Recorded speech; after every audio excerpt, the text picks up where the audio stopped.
স্বাগতার রান্নাঘরে আপনাদের স্বাগতম। আজকে বানিয়ে নিলাম সংক্রান্তি উপলক্ষে আলুর পিঠে।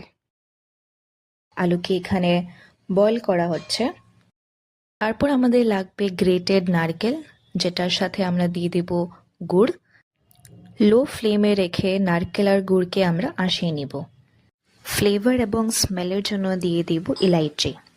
তারপর আমরা তৈরি করে নিব শিরা, যার জন্য একটা আলাদা প্যানে নিয়ে নিব 1 কাপ জল এবং গুড়।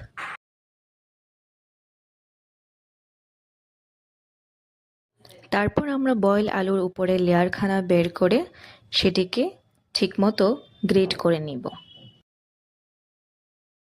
তারপর আমরা একটি সফট ডো তৈরি করার জন্য নিয়ে নেব একদম কম পরিমাণে ময়দা এবং আলু।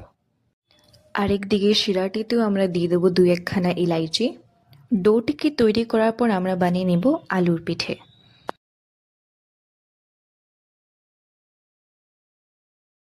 এখন আমরা করে নিব তেলের মধ্যে ডিপ ফ্রাই।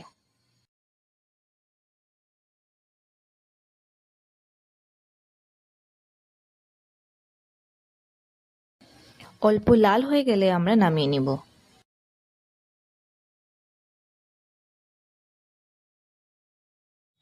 তারপর আমরা পিঠেটিকে ছেড়ে দিব শিরাতে। ঠিক এইভাবে তৈরি হয়ে গেল আমাদের নরম তুলতুলে আলুর পিঠে।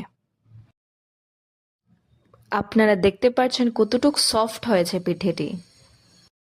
কমেন্টে জানিয়ে দেবেন আপনাদের কেমন লাগলো রেসিপিটি। এরকম আরও রেসিপির জন্য লাইক, শেয়ার অ্যান্ড সাবস্ক্রাইব।